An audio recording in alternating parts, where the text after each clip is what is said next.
Você vai ouvir agora Café com ADM, o podcast do administradores.com. Apresentando Leandro Vieira.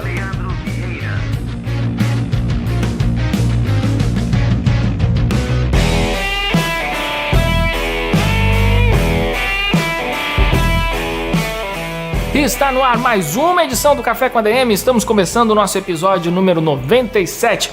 Café com ADM, a sua dose de cafeína nos negócios.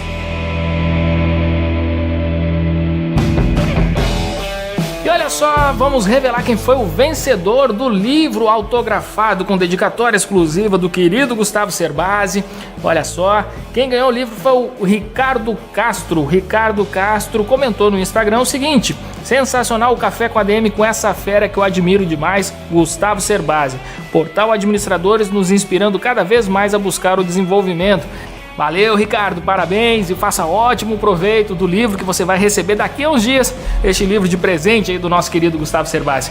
Vamos lá, galera, hoje o nosso Café com ADM está fervendo, para variar, está com muita cafeína, está extra forte. Nós vamos receber daqui a pouquinho o CEO, o diretor executivo aqui do Pão de Açúcar, o Marcelo Basali. Vamos ter uma aula aqui com o Marcelo sobre varejo, os segredos de sucesso do Pão de Açúcar e também as dicas de carreira do próprio Marcelo, que começou na empresa em 1999 e chegou aí ao cargo de diretor executivo.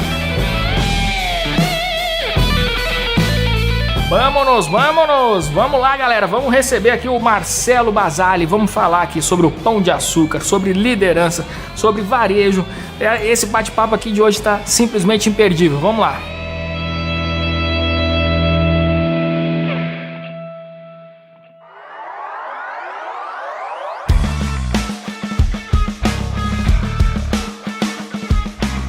No Pão de Açúcar, desde 1999, Marcelo Basali já passou por cargos como diretor de marketing, diretor de operações no estado de São Paulo e atualmente ele é o diretor executivo nacional do Pão de Açúcar. Ele é formado em economia pela PUC de São Paulo e tem também MBA em gestão empresarial pela Fundação Getúlio Vargas.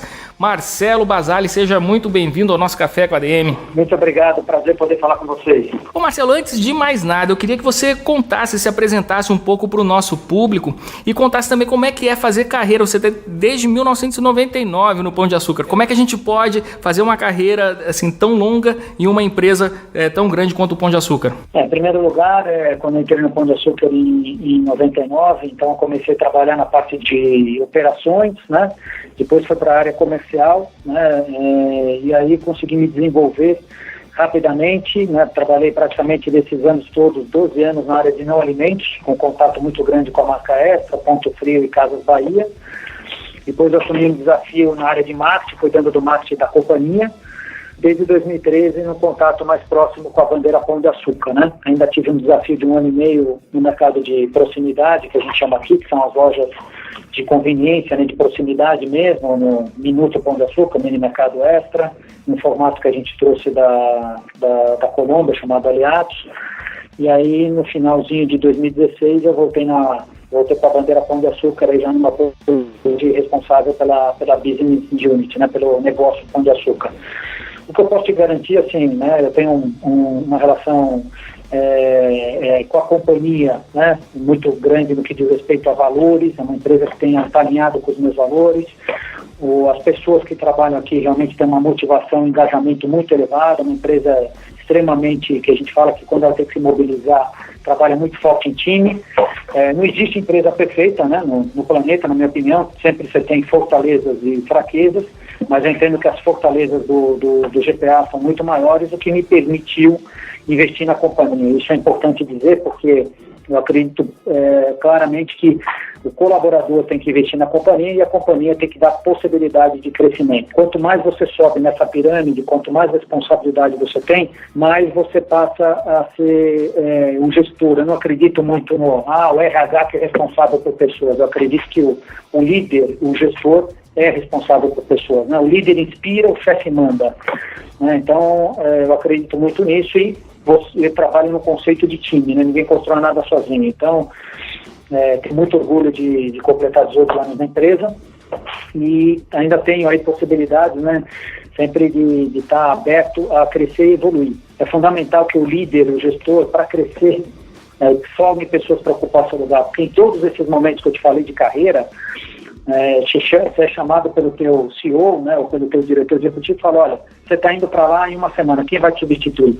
Então eu falo para o meu time que o gestor, o responsável em cada nível hierárquico tem que formar e tem que construir o seu sucessor. Perfeito. Eu comecei te perguntando isso porque hoje em dia é muito comum os jovens em começo de carreira e até profissionais mais maduros, eles terem várias experiências em diversas empresas até realmente encontrar uma empresa que esteja alinhada com seus valores, com seus propósitos, com seus objetivos de vida. E eu achei muito interessante que você pontuou, são 18 anos de empresa, né, uma grande empresa e que acabou, como você mesmo disse, né, não só você se dedicou à empresa, mas a empresa também se dedicou a você, investiu em você, né, até chegar ao cargo aí de diretor executivo. Perfeito, é isso mesmo. Por isso que eu falo que é uma de mão dupla, né? E me diz uma coisa, o Pão de Açúcar é uma das marcas mais tradicionais do varejo brasileiro, tem quase 60 anos de história e está presente em praticamente todos os cantos do país.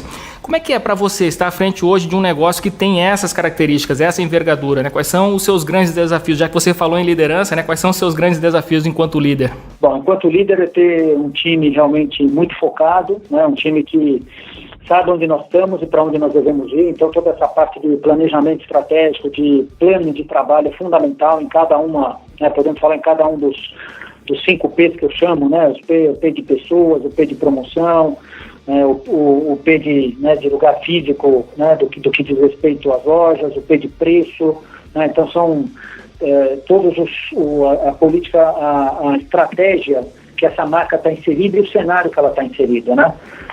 Então você precisa ter um time muito forte, né? E a gente, na bandeira, especificamente Pão de Açúcar, você tem um time maduro, um time que hoje você pega 70% dos meus gerentes começaram como empacotadores ou na frente de caixa, né? Então, o time que eu estou te falando não é o time só da corporação, é também, mas o time da loja. Quem está nesse momento representando a marca Pão de Açúcar? É meu gerente de loja com seus colaboradores. Que recurso que eu estou dando para minha frente de caixa, para o meu operador de frios, para o meu líder de carnes e aves, trabalhar, né? Então, esse alicerce que veio sendo construído ao longo desses últimos 59 anos, especificamente na marca Pão de Açúcar, é fundamental para manter a consolidação da marca, né? Nós estamos presentes em 13 estados no Brasil, são 186 lojas no momento, estamos falando de em torno de 15.900 colaboradores, aonde você tem esse contato com o cliente, né? Paralelo a isso, a gente tem o e-commerce de alimentos, que também é um contato com a marca Pão de Açúcar, né? Que também tem uma presença maciça, cada vez mais a gente está tendo essa conexão entre o mundo online e offline, e você tem o Minuto Pão de Açúcar, que não está sob a minha gestão direta, mas é um ponto de relação também com o cliente, a marca Minuto, que só está em São Paulo e em Recife, né? A bandeira Pão Loja está em 3 estados.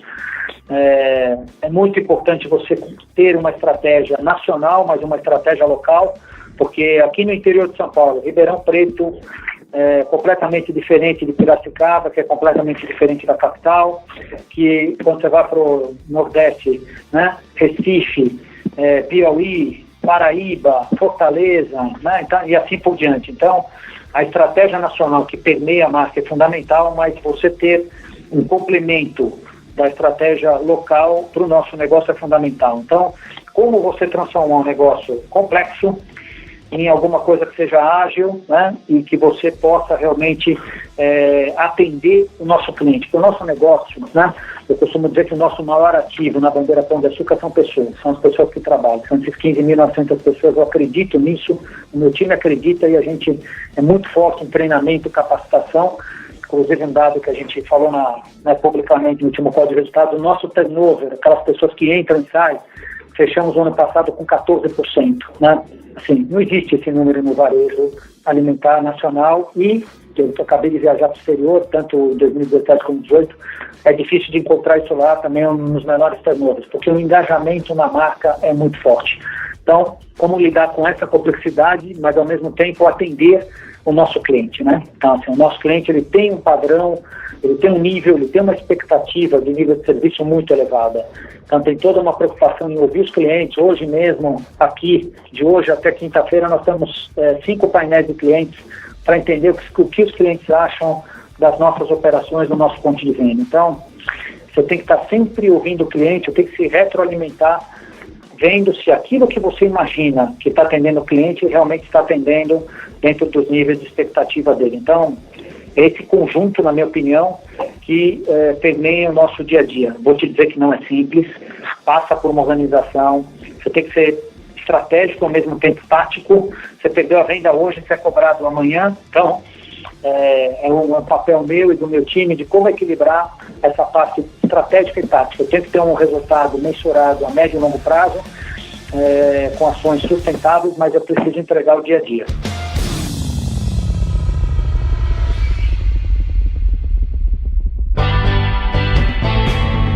Você falou da questão dos desafios, né, do Pão de Açúcar, e eu frisei aqui que o Pão de Açúcar é uma marca com quase 60 anos de história.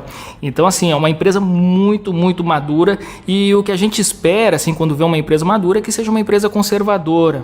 E só que no varejo não tem como ser conservador, né? A gente vem passando por profundas transformações no varejo, e isso vem afetando, né, os nossos hábitos de consumo. Então são mudanças drásticas na forma como a gente consome, né?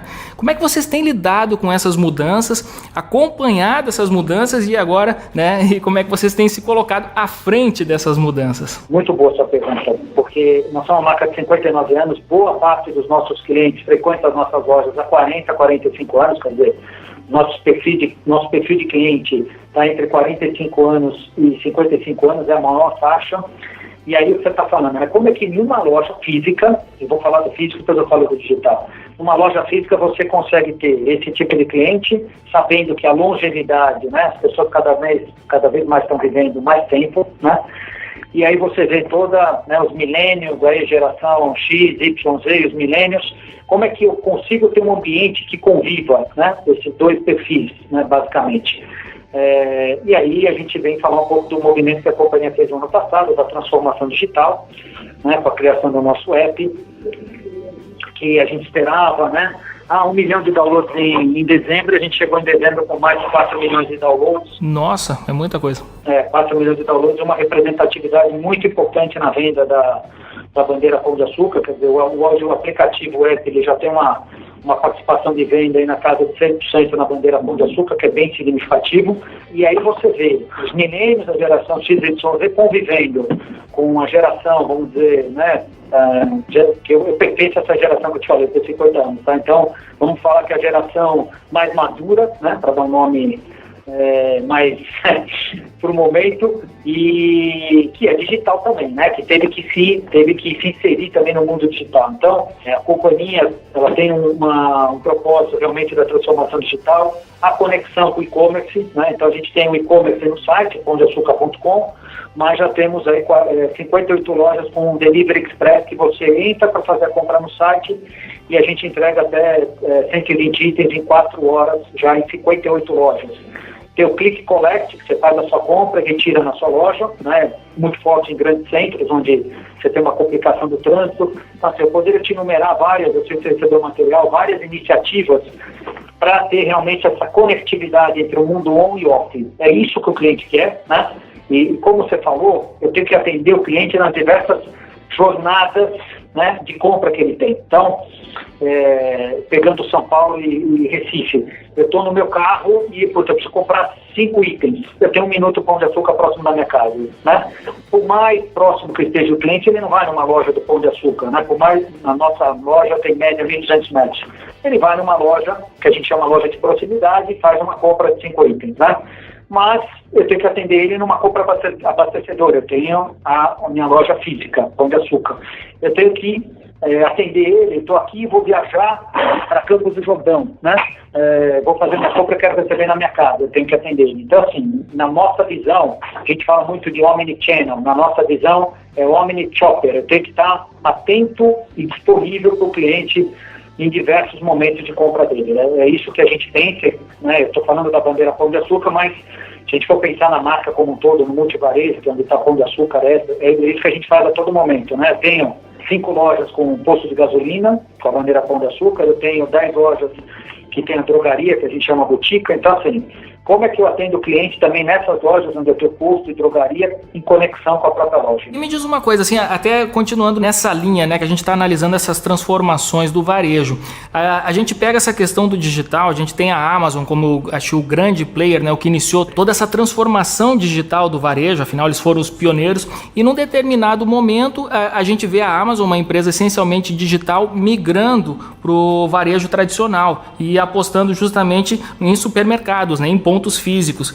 E aqui do outro lado a gente vê também os players já tradicionais do varejo tradicional correndo para se digitalizarem, como o Pão de Açúcar, por exemplo, né? Na sua avaliação, o que você enxerga desses dois movimentos, né? As empresas digitais se transformando também em empresas físicas e as empresas físicas se transformando em digitais. Você vê aí que um modelo híbrido é realmente o ideal para os varejistas? Na minha opinião, sim, né? A gente costuma dizer que essas empresas que nasceram 100% digital são pure play, né? Quer dizer, focados só no canal de e-commerce, e o que está na estratégia da Amazon, né? na minha visão, da compra do Whole Foods é justamente isso. Quer dizer, a Amazon já estava, sei lá, os artigos que eu vi já estavam mais ou menos quase 1 hora perto de cada residência dos Estados Unidos. A compra do Whole Foods fez com que ele se aproximasse cada vez mais do cliente. Eu estive lá em São Francisco e Los Angeles agora em julho. Ele está usando essa conexão com o mundo físico muito forte, né? Estimulando via Amazon Prime e tudo. Então, cada vez mais eu acredito realmente nesse formato onde, em cima da resposta que eu tive anteriormente, o digital e o físico convivendo juntos, tá? Quando a gente olha para esse efeito de aplicativo, de disponibilidade, se olhar o nosso aplicativo que tem embarcado Caixa Express, você entra no supermercado e agenda o seu pagamento, né? Hoje no supermercado, o ponto de maior atrito com o cliente é o caixa, né? E a percepção dele para cada 1 minuto, isso é pesquisa, tá? Para cada 1 minuto que ele fica na frente de caixa, é como se representasse 4 minutos, né? Eu até brinco que falo, pô, o cara no Pão de Açúcar fica 3 minutos, acho que ficou 15. Aí você vê o cara tomando sorvete, né? Não vou citar o nome aqui de algum desses fast food da vida, o cara fica 10 minutos e não tem a sensação, né? Porque ele está lá fazendo compra, etc. Então, esse Caixa Express que está embarcado no nosso aplicativo, a minha lista digital no nosso mobile também, aí tem os meus prêmios, tem o meu desconto, né? Cada vez mais a gente vê, e tudo isso no smartphone, que é a tecnologia, a gente, no GPA como um todo, a gente não acredita, né? A gente acredita que a tecnologia tem que estar embarcada no seu smartphone e não em pontos, né, físicos na loja, né, como, fugiu o nome agora, aqueles totens, tá? Então, assim, a gente acredita realmente que tem que estar embarcado no mobile. Então, esses grandes players, ou esse grande player que você citou especificamente, eu não tenho dúvida que foi para o mundo físico com uma intenção cada vez mais de estar conectado, de aprender com o mundo físico, porque a logística do mundo físico tem que ter uma expertise diferente, porque, né, se você pegar a Amazon, ela tem grande parte da venda dela focada em não alimentos. A vida do alimento é completamente diferente, né? A complexidade do mundo de alimentos, eu trabalhei 12 anos em não alimentos, então eu sei o que eu estou falando porque eu sentei em ambas as cadeiras. E aí tem uma curva de aprendizado também importante no que diz respeito ao varejo físico de alimentos. Mas você tá coberto de razão. A ideia realmente, cada vez mais, na minha visão, é que você deixe de ter, até porque, na minha opinião, não vai sobreviver. O off sozinho ele pode sobreviver, mas a ideia da conexão com o on é fundamental para que você possa ter esse acesso ao cliente em qualquer momento de compra.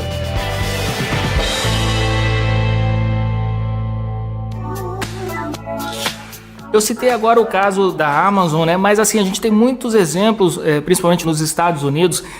A Amazon já tem aquela loja que não tem caixa, né? Você pega o produto e sai da loja e isso é debitado direto no seu cartão. Não sei exatamente como é essa tecnologia, mas também tem lojas, por exemplo, no Walmart, nos Estados Unidos, você tem vários caixas que são caixas que o próprio cliente passa suas compras, né, e paga ali e vai embora da loja. Esse tipo de modelo é possível no Brasil? Porque o brasileiro sempre vai para os Estados Unidos e fica pensando, isso no Brasil não ia dar certo, os caras iam dar um jeito de burlar o sistema e sair com as compras e tal. Você acha que a gente vai chegar algum dia nesse cenário em que a pessoa entre na loja, faça suas compras lá pega o que quiser e saia da loja sem passar necessariamente por um caixa? Essa loja da Amazon eu tive a oportunidade de visitar, mas assim, são lojas com um conceito, flagship, a tecnologia embarcada é caríssima, né? Nós fizemos até na França, o Casino, via bandeira Monoprix, criou um conceito de loja parecido, mas vamos dizer com um custo de tecnológico mais barato, onde você tinha, você passava até por um PDV e as compras eram entregues na sua casa, mas também passava pagando via Apple Pay, também numa forma digital, né, relembrando aquilo que eu te falei, que o caixa é o ponto de maior atrito na loja. Exato. Isso que você está falando é o que a gente chama de self-checkout, entendeu? O cliente propriamente paga. Eu vi isso nos Estados Unidos também. Nós já tivemos na época no Pão de Açúcar no passado aqui, né? Você pega 2 ou 3 lojas, faz um conceito. Quando você vai para o interior de São Paulo, às vezes também para a região sudeste, você encontra alguns players com isso. Tem suas vantagens e desvantagens. Nem no próprio Estados Unidos que eu vi, 3 players, você tinha lá 1 ou 2 pessoas olhando. Então você tinha 6 PDVs e 1 ou 2 pessoas olhando. Por que isso? Porque você tem produtos que você pesa, né?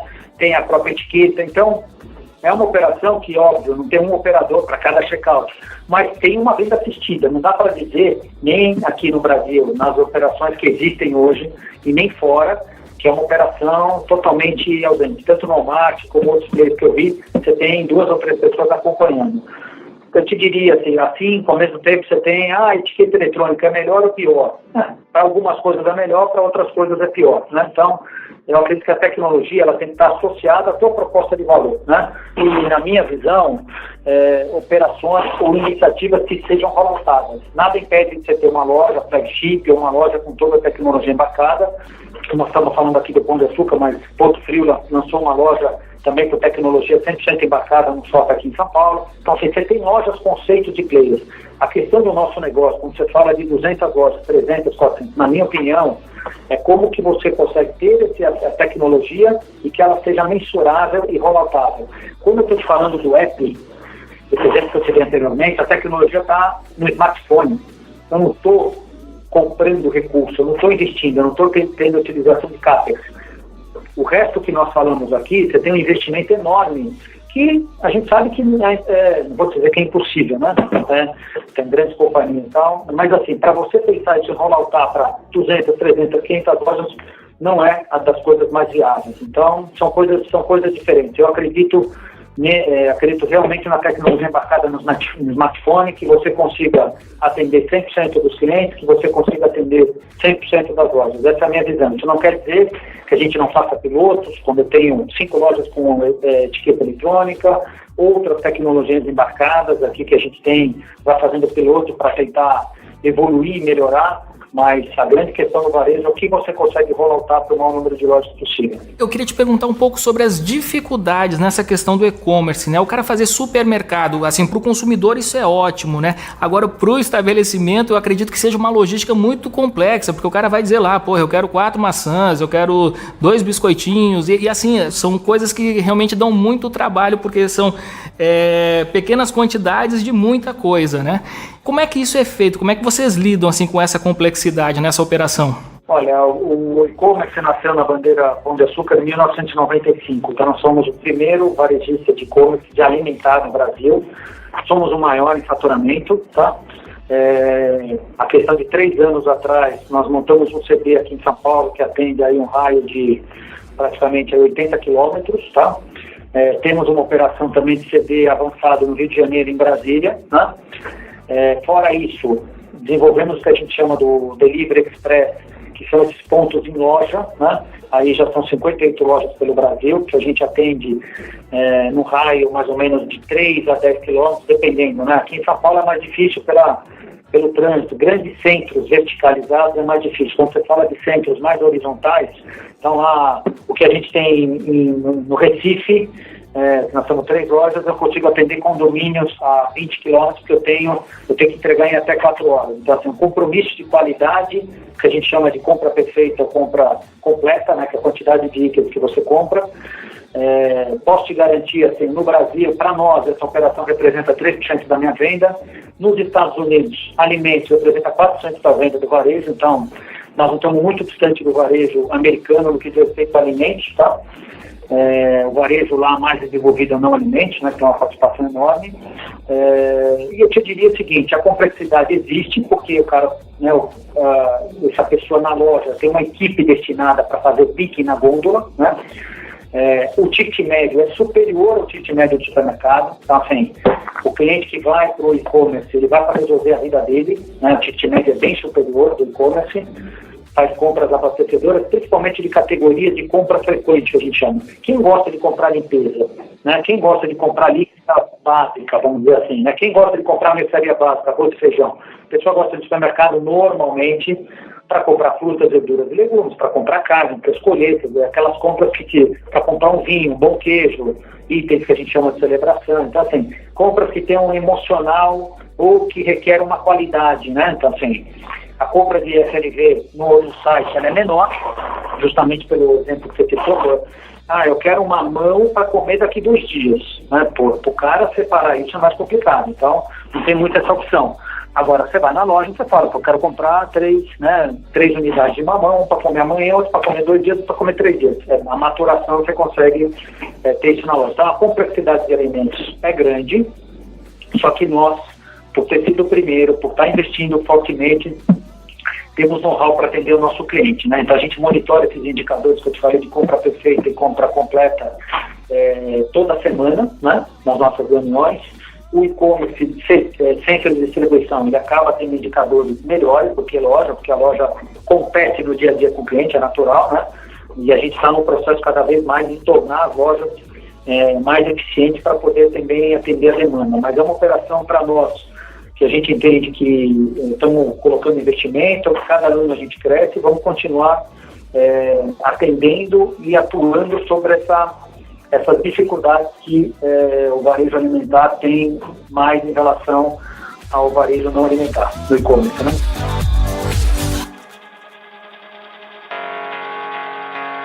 Ô Marcelo, assim, a gente pode falar que o público do Pão de Açúcar ele está majoritariamente nas classes A e B. É justamente nessas faixas, na A e B, que se localizam os chamados Early Adopters, né? Que são os consumidores mais dispostos a testarem novidades e são ávidos, né, por novidades, por inovações. Como é que isso impacta na estratégia de vocês? Assim, o fato de vocês terem nessa sua fatia de público principal esse perfil de público. Como você falou, vocês tiveram 4 milhões de downloads do aplicativo em um período aí de 6 meses, o período de lançamento desse aplicativo. Isso comprova o que eu estou falando aqui, que é um público realmente ávido por novidades. Só que esse público ávido por novidades, ao mesmo tempo, acaba testando produtos, né, inovações dos concorrentes, né, e alguns surgem com novidades disruptivas que acabam mudando totalmente os hábitos de consumo e o relacionamento que já está consolidado com outras marcas, né? Como é que vocês lidam com isso, né, com esse perfil de público? Então, como você mesmo pontuou, esse perfil de público ele tem em relação à marca Pão de Açúcar, ele tem uma expectativa de inovação. Nós inovamos, como eu te falei, do Express em 95, como eu te falei do app agora, né, no meio do ano passado, completando um ano agora em julho. Nós tivemos também em 2000 o lançamento do Cliente Mais, né, que agora representa 85% da nossa venda. A gente tem esse outro ativo fantástico comparado com players de qualquer país, uma base que a gente sabe o perfil de compra desses 85% dos clientes, estimula isso via nosso app. Nós tivemos mudanças no conceito de loja, então Pão de Açúcar lançou em novembro do ano passado a 7ª geração de lojas. Nós fomos para Chicago, eu com um time daqui, mais os países que o Casino tem participação, Argentina, Uruguai e Colômbia, e trouxemos para cá o conceito de 7ª geração. Né? Já inauguramos 5 lojas em 2017, agora estamos inaugurando 15, melhor.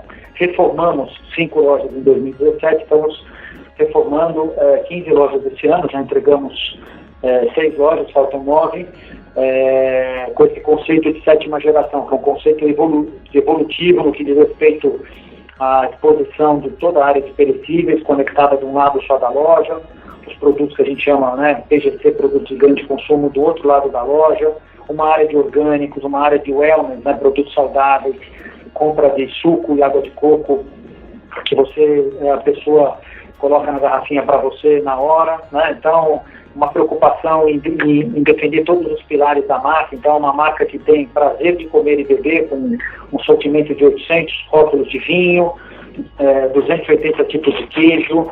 Por um outro lado, a alimentação saudável, né, com a marca Taek, por exemplo, que é a nossa marca exclusiva. Toda a parte de perecíveis, né, a padaria nossa, com o projeto agora que nós lançamos recentemente, aí, com uma linha de pães aí, 28 pães rústicos, fermentação natural. Então, o que eu quero dizer com isso?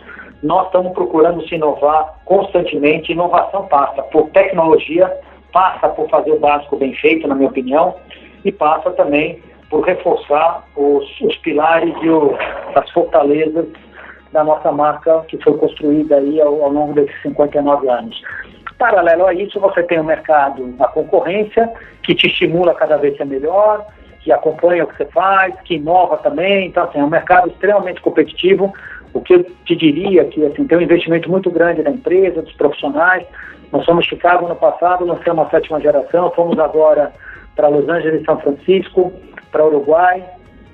E estamos ainda evoluindo nessa 7ª geração, já nesse lote que nós vamos inaugurar agora dia 6/9, semana que vem. Então, assim, cara, o varejo é constante, a gente tem que estar evoluindo permanentemente, porque essa expectativa do cliente é dos nossos acionistas, né? Vamos dizer que dos nossos acionistas é quase que uma exigência, é dos stakeholders também, que acompanham a gente. Nós somos uma empresa de capital aberto. Então, assim, você tem que estar procurando sempre evoluir constantemente, atendendo às expectativas do nosso cliente e fomentando o ciclo virtuoso do colaborador que tá com a gente. Hoje eu tenho um diretor meu de operações que começou na companhia como empacotador. Então, assim, eu reforço muito isso, porque eu acredito muito no varejo. Antes de vir para o varejo, né, físico, eu trabalhei 9 anos no mercado financeiro. Eu comprava e vendia dinheiro. E eu preferi muito mais trabalhar com pessoas. Eu costumo dizer que para trabalhar no varejo, essa é uma visão minha, né, gostar de duas coisas muito fortemente. Primeiro, gostar de gente. Gostar de gente não é ter uma gestão paternalista. Gostar de gente é ser humano, né? São coisas diferentes. E a outra característica é ter paixão pelo que faz, porque assim, a gente respira varejo de segunda a domingo, né? Mercado financeiro fecha na sexta, né? As nossas lojas, o dia de móvel ainda continua sendo sábado, e domingo é um dia representativo de venda. Então, telefone ligado 24 horas, contato com o time. Então, para mim, o varejo, você tem que ter essas duas características para conduzir e atender os nossos clientes nas nossas lojas permanentemente. Agora, falando nisso, né, do ambiente da loja, o Pão de Açúcar ele se orienta muito, assim, a gente observa isso na comunicação, pela oferta dos produtos e de experiências, né, experiências diferenciadas. Isso ajuda vocês a fugirem dessa questão da guerra tradicional de preços, que os caras estão lá só martelando a questão do preço, né? Isso é uma estratégia de posicionamento. Você pode falar um pouquinho mais sobre isso? Porque assim, eu vejo muito a questão desse conceito, eu acho ele lindíssimo, né? Pão de Açúcar, lugar de gente feliz, é uma coisa que não é só produto, né? Então vocês vendem realmente assim a questão da felicidade, e a gente acaba consumindo mais por conta disso. Isso é estratégico? Conta aí pra gente aí, Marcelo. A palavra felicidade, ela já está embarcada na bandeira Pão de Açúcar há muito tempo, né? A gente começou falando lugar de gente feliz, mas a gente entendia que isso, né, era muito forte, porque, né, posso não estar feliz e estar lá. Então, assim, a gente vem evoluindo com a palavra felicidade ao longo do tempo, né? O que você faz para ser feliz, depois fazendo com que a pessoa fosse protagonista, né? Nessa época eu respondia pelo marketing, aprendi muito de Pão de Açúcar e acabei me apaixonando pela marca Pão de Açúcar na época que eu passei no marketing, porque isso que você falou, que a gente fala na linguagem do marketing, eu fui fazer um curso na ESPM na época para poder falar com o meu time, que o marketing tem toda uma linguagem específica, né? Eles têm umas palavras lá específicas, né? Eu não podia ficar sem entender como eu tinha falado. Foi bem interessante, porque aí eu aprendi que você tem o tangível e o intangível, né? O tangível é o que você se relaciona permanentemente com o cliente, a relação de mercadoria, preço, experiência na loja. O intangível é a relação que você tem com a marca. Então, nós somos uma empresa que investe em sustentabilidade há mais de 25 anos com as nossas estações de reciclagem, né? Nós somos uma empresa que tem a maratona, que é a Kids, e a maratona, né, propriamente dita de revezamento, que está em 4 estados. Infelizmente, a gente não consegue estar nos 13, mas a estação de reciclagem está. Que são coisas intangíveis, né? Quer dizer, são marcas, são eventos que você se relaciona com o cliente. Então, e por detrás disso está uma coisa que o marketing fala muito, que é o propósito da marca. Qual que é o propósito da marca? Então, você como cliente, você deve ter algumas redes, seja de confecção, seja de supermercado, seja automobilista, fala assim, cara, eu vou comprar alguma coisa. O que essa marca tem? Essa marca está preocupada com o meio ambiente? Essa marca está preocupada com o futuro? Essa marca está preocupada em que o colaborador, em comprar de fornecedores que não utilizem mão de obra infantil? Então, esse propósito da marca é muito forte na bandeira Pão de Açúcar. Eu aprendi com o meu time na época no marketing, né? E isso tem algumas consolidações que são muito fortes para nós, né? Então, assim, essas coisas estão embarcadas de uma maneira quase que assim, o intangível e o tangível permeia isso. Eu acabei de ver a campanha que nós vamos lançar em dezembro, não posso falar, óbvio, e que fala, né, quer dizer, uma evolução do que você falou do conceito de felicidade, e essa felicidade, ela está embarcada. Como eu cuido dos meus clientes? Porque para eu falar, né, lugar de gente feliz, cara, quem está trabalhando na minha loja está feliz, eu estou dando uma alimentação dele para ele saudável, porque as nossas lojas têm refeitório, eu estou cuidando do vestiário dele, eu estou dando um uniforme apropriado. Então, assim, o meu time e eu somos muito preocupados com isso, né? Não adianta você falar, sou feliz, e não estou cuidando do colaborador. Porque se o meu colaborador não for ser feliz, não ser feliz, né? Ele não se sentir cuidado, você acha que ele vai cuidar dos nossos 9 milhões e 400 mil clientes que passam por mês nas nossas lojas? Então, é um trabalho permanente, né? E essa marca de felicidade, ela tem que estar primeiro no meu colaborador, no nosso time, e isso retratar no cliente. Eu posso te garantir que é uma marca assim que os depoimentos que eu ouço de clientes, fantástico. Outro dia eu estava numa loja em Sorocaba, aqui no interior de São Paulo, a cliente se aproximou e falou que foi a primeira loja que a gente abriu do Pão de Açúcar aqui em Sorocaba, e ela começou a chorar, porque ela estava morando em Sorocaba há 8 anos e não comprava mais um Pão de Açúcar. Eu te falo o seguinte, que valor tem essa marca? Sabe? Entendeu? Assim, eu sou um cara neto de italiano, sou um cara emocional, não tem como não chorar também com ela. Então, assim, e se pegar os colaboradores do Pão de Açúcar, então tem uma relação muito forte da marca, do colaborador com a marca Pão de Açúcar, e essa relação do cliente com a marca também, com pessoas. Assim, tem vários depoimentos de pessoas que vão na loja, que se sentem acolhidas, que compram com aquele determinado açougueiro. Então, assim, é um relato importante que eu, como responsável pela marca, uma das principais missões é manter isso, né? Uma felicidade genuína, não uma felicidade só espontânea. Isso não é suficiente. A preocupação por preço existe também. Então, além do sortimento e tudo, a gente tem aí 900 itens que são pesquisados toda semana em relação aos nossos concorrentes locais, né? Concorrente de Fortaleza, da Paraíba, do Piauí, de Recife, etc. Então, existe uma preocupação, sim, em relação ao que a gente chama aqui internamente de competitividade, qual que é a minha relação de preço, mas sempre com a visão aí de manutenção do nível de serviço perante o cliente. A rede de supermercados Pão de Açúcar faz parte de um grupo que tem outras marcas, como Extra, Casas Bahia, Ponto Frio, e a gente está falando aí do maior varejista do país, juntando tudo isso, né? De que maneira fazer parte de um grande grupo acaba impactando na gestão específica da marca Pão de Açúcar? Aqui nós somos regidos por o que a gente chama, né, unidade de negócio. Então, eu sou responsável pela unidade Pão de Açúcar, né? Você tem um outro diretor que cuida da unidade Extra, você tem um outro diretor que cuida dos formatos que a gente chama especiais, então postos, drogaria, Minuto Pão de Açúcar, Mini Mercado Extra e Aliados. Essas 3 pessoas respondem por um CEO, tá? Paralelo a pares nossos, você tem um diretor comercial que atende todas as unidades de negócio, você tem um RH, eu dentro da minha célula tenho marketing, tenho RH, tenho financeiro. Então, nós somos regidos por unidade de negócio, tá? Para que cada negócio, e nós fazemos parte do multivarejo. Paralelo a isso, você tem um presidente na Via Varejo, que cuida da Casa Bahia do Ponto Frio, você tem o do Açaí, que cuida do Açaí. Então, assim, essa complexidade, ela acaba, na hora que você vai fatiando em unidades de negócio, onde as pessoas estão focadas no seu negócio. Eu tenho um PNL, né, o meu controle de resultado, né, Profit and Loss, por loja, por regional e por unidade de negócio. Então, sim, é uma gestão apartada. É lógico que tem alguns assuntos que acabam, que a gente chama, assim, áreas que são transversais. Toma uma decisão e impacta todas as bandeiras. Isso é discutido em reunião, semanal, né? Você tem reunião semanal com o meu presidente, eu tenho fórum semanal só da bandeira Pão de Açúcar com o meu presidente também. Então, a companhia consegue dar uma atenção muito focada para cada unidade de negócio, tá? E agora, Marcelo, dá para você falar aí quais são os planos para os próximos anos? E até queria te perguntar com relação a isso, né? Vocês costumam enxergar muito à frente, tipo assim, 5 anos, 10 anos, 20 anos, vocês conseguem visualizar esse horizonte tão longínquo, ou o planejamento ele é realmente mais de curto e médio prazo? Os planejamentos, você tem uma visão de 3 a 5 anos, tá? E é lógico que num país como o nosso, vamos chamar assim, dinâmico, né? Você tem a atualização do teu plano, tá? Eu diria que o plano... eu gostei do eufemismo aí, viu? Todo dinâmico, né? Como palavra amigável que eu utilizei. Você tem um planejamento de 3 a 5 anos, esse de 3 anos é o mais consolidado, tá? De 5, algumas...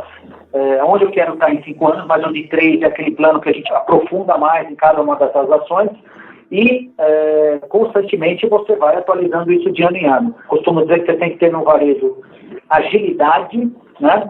Uma visão sustentável a médio e longo prazo, mas você não pode perder o curto prazo, né? Então, assim, eu não posso ficar olhando muito para frente, cair no bueiro e morrer. Eu não posso ficar só olhando para o bueiro e ficar sem olhar para frente. Então, assim, esse eu vou te dizer é o grande desafio de uma pessoa na minha posição, ou dos meus diretores, ou dos meus gerentes regionais.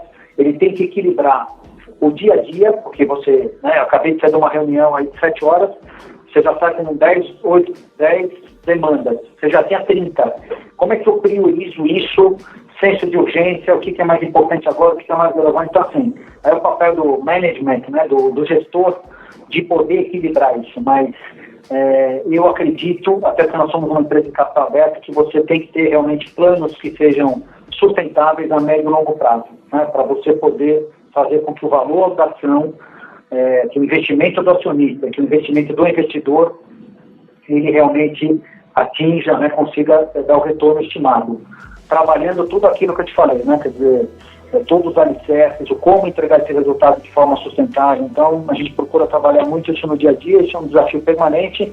O varejo é apaixonante porque não tem dia igual ao outro. Eu vou te falar porque eu sou virginiano, eu sou um cara extremamente organizado, planejado, de agenda, tudo.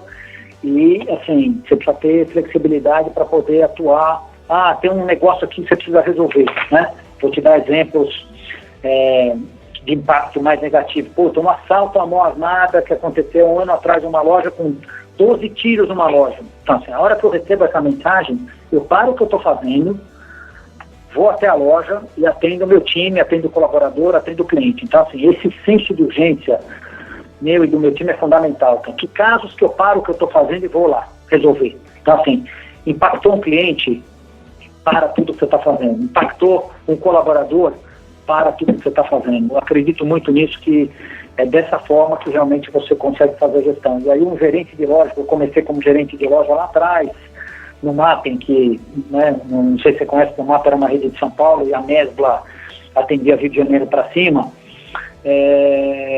Eu entrei lá como gerente trainee e eu pude ver que, assim, um gerente de loja tem uma vida... Esse não consegue planejar o seu dia, entendeu? Porque ele é bombardeado a todo momento, por isso que eu te falei, né? Nas lojas de Pão de Açúcar, em média, passam, né, 2.300 clientes dia. Tem lojas que passam 6.000 clientes por dia. Você imagina a vida desse gerente atuar em todas as categorias de lojas. Você deve conhecer as nossas lojas aí, né, do Pão de Açúcar. A capacidade que ele tem que gerir pessoas, clientes, oportunidades, mercadoria, a entrada na loja de FLV, a mercadoria que você vai vencer. Cara, vou te falar uma coisa, quem trabalha no varejo, na minha opinião, trabalha em qualquer segmento, pela complexidade e pelo número de variáveis.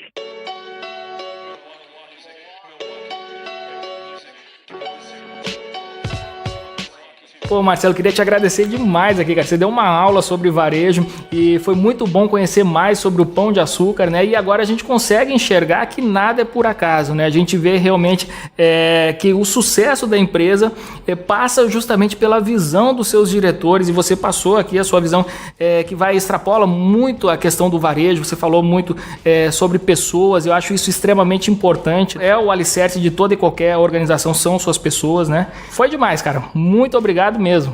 Obrigado você pela atenção, pela oportunidade. Se você tiver a oportunidade de ir na loja do Pão de Açúcar aí, né, você vai ver gerentes que são extremamente apaixonados pela marca, que tem o DNA da marca, porque esse time que está distante, vamos dizer, da sede aqui em São Paulo, eu chamo eles de embaixadores da marca, porque assim, a atuação dele na Paraíba, no Recife, em Fortaleza, né, ou em Curitiba, para dar os dois, vamos pegar para o norte do Brasil e para o sul, é fundamental. Quer dizer, esse cara representa a companhia. Eu tenho que dar empowerment, eu tenho que dar condição para ele representar. Ele é embaixador da marca. Eu não sou nada. Ele que representa a marca. Então, você tem que ter muita consciência para cada vez mais empoderar o seu gerente, empoderar o seu time para que eles possam representar a marca atendendo as expectativas do nosso cliente. Show de bola, valeu demais, Marcelo Basali. Valeu, muito obrigado para todos aí, um grande abraço e obrigado aí para os nossos clientes por nos prestigiar no dia a dia.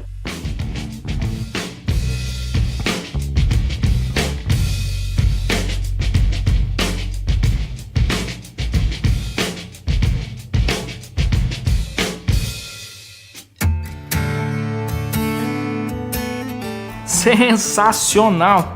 Cara, é muito bom a gente receber por aqui essas pessoas que estão no comando dessas grandes organizações brasileiras, como é o caso do Pão de Açúcar, e receber uma pessoa aqui como o Marcelo Basali, que está à frente dessa organização, é realmente uma oportunidade ímpar de aprendizado. Essa entrevista de hoje é mais uma para você guardar, coloca aí nos seus favoritos para você daqui a um tempinho escutar de novo, tomar nota, porque realmente as lições que o Marcelo Basali passou por aqui hoje foram realmente muito ricas.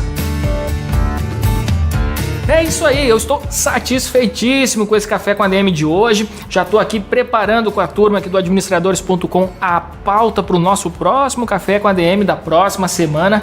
Vamos ter mais surpresas aqui, mais gente fantástica sendo entrevistada, tomando um cafezinho aqui comigo. Então fica ligado, se você não acompanha ainda o Administradores aí nas redes sociais, no Facebook, no Instagram, a gente está fazendo um trabalho fantástico por lá. Instagram e Facebook, basta seguir a gente pelo @portaladministradores. Segue a gente que você vai ficar por dentro de tudo. E também se você está escutando este podcast direto do administradores.com, vou dar uma dica aqui para você. Procura pelo podcast Café com ADM em qualquer aplicativo de podcasts que você tenha instalado no seu celular. Se você não tem, basta baixar aí na sua. Se for Android, recomendo sempre Podcast Addict, esse que eu uso aqui é o Castbox. Uso também o Podbean, que é onde a gente hospeda o Café com ADM. E no iPhone, quem é usuário de iPhone, você tem um aplicativo nativo chamado Podcasts. Então, basta procurar Café com ADM, bota para seguir, que você sempre vai receber aí uma notificação a cada episódio publicado. A gente publica sempre aqui nas sextas-feiras, religiosamente toda sexta-feira tem um episódio novo do Café com ADM. Mas segue a gente nesses aplicativos aí para você ter sempre em primeira mão. Assim que sair o episódio, você recebe uma notificação e já pode escutar em primeira mão. Beleza? Galera, vamos ficando por aqui. Na semana que vem a gente volta com mais um episódio do Café com ADM, a sua dose de cafeína nos negócios. Grande abraço e até lá.